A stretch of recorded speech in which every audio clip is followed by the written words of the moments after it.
I have looked at the books of hundreds of trade businesses, guys doing $1 million a year, guys doing $5 million a year. And here's the thing I find almost every time. They do not know if they made money last month. They know what is in the bank, they know they're busy, they know the trucks are out, but ask them how much they kept out of their job in June, and they cannot tell you. The ones who guess are way off. Today, I'm going to hand you the whole system I used with my clients. Both parts of it, free, right now, nothing held back. Once it is set up, it takes about 20 minutes a month. But first, let me tell you why a farm girl from Vietnam ended up doing this for a living. 18 years ago, I could not speak English. My grandfather grew rice. He has 7 kids. His wife was married at 12 because the family needed more hands in the field. That was his math. More hands, more rice.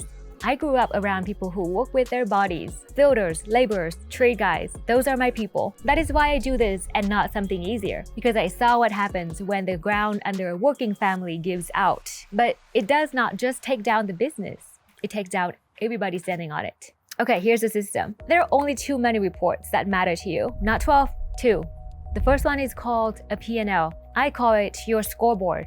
It tells you if you won or lost over time. Most guys have won and never open it. The one who opens it, look at the bottom line and stop. The bottom line is not where the answer is. Here's what to look at instead. Start with one job. Say you charge a customer $1,000 for a service call. Parts cost you $200.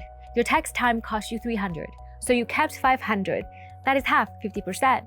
That number, what you kept out of every dollar, is the most important number in your whole business. The books call it gross margin. Call it whatever you want, just find it. Now here's the trick. Do not look at it as one big average for the whole company. Split it up by the kind of work you do. Service calls in one pile, new installs in the other pile, big construction jobs in a third. Because one big average number hides the pile that is losing you money. In most trades, service work should keep you around 45 to 55 cents on a dollar. Installs and new construction keep a lot less, more like 25 to 35. Check that against your own town before you panic. But if your service work is only keeping you 28 cents, you just found your problem. And it took 4 minutes. Okay, 2 more things to check. Look at your fixed bills. Rent, insurance, office pay, truck payment. The stuff you pay whether the phone rings or not. Is it growing faster than your sales? Because that is how a busy company goes broke. And when you compare months, do not compare June to May. Compare June to last June. Your work has a busy season and a slow season. Last month will lie to you. And that is a scoreboard. My grandfather never had one. He counted rice. He knew how many mouths he had to feed and what the land would give him. That was it. And he ran that math in his head every single day of his life. You have better tools than he had. The only question is, you ever open them? Part 2, the snapshot. The second report is called the balance sheet. I call it a snapshot. The scoreboard shows you what happened over time.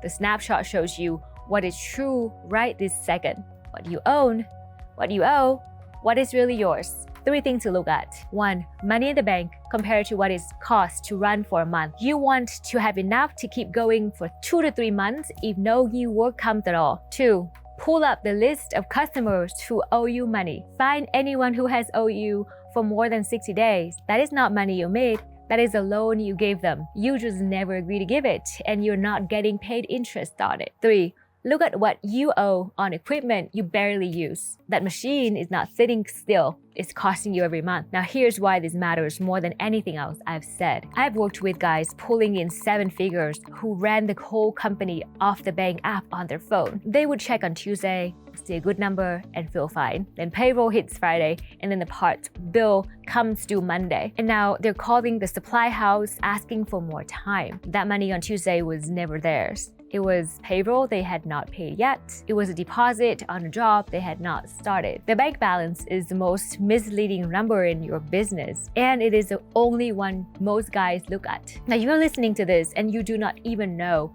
where to find those numbers. That's normal and that's fixable. I do a 20-minute call.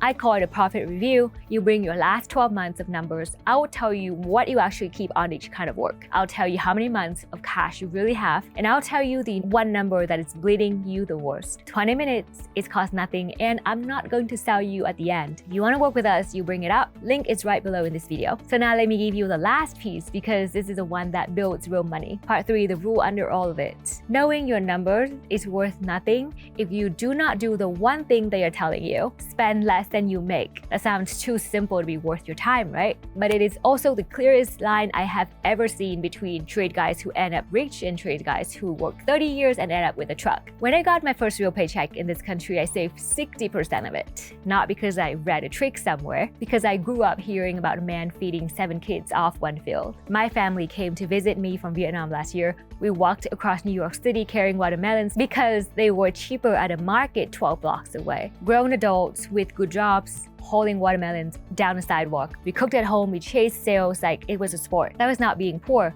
that was a habit. And I have never met a rich trade business owner who did not have some version of it. But most people stop there, and this is the part I really want you to hear. Spending less than you make is not the goal. It is what makes the goal possible, because once you know what you keep and your cash is real, you get to ask a whole different question. Not how do I get through this month, but where do I put that leftover? The right guy on the crew, a machine that pays for itself in a year and a half instead of sitting in a yard, a second shop, a building you own instead of rent. Money put away so you can actually stop working one day. My dad picked radiology. He did not pick it because it looked good. He picked it because it paid more, and more money means the family was safer. Every man in my family was making bets like that. They just never had enough room to be wrong. You have room. That is your whole edge. And most guys never use it because they never got the first part right. So here's what to do when this video ends. Open your P&L, find out what you kept on each kind of work. Then open your balance sheet and count how many months of cash you have. 2 numbers, 20 minutes. And if you cannot find them, that tells you something too. Something more important. If you want another set of eyes on it, take the profit review with me, 20 minutes at no cost. You'll get off that call knowing your real numbers, whether you hire me or not. Link is below. My dad, who is a farmer's son, saves lives in a hospital. I would like to save yours in a different way. So let's stop counting rates and start building something. I'm Mia, and this is HavenStone Advisory. The numbers I gave you are general advice, not advice for your exact situation. I'll see you in the next one.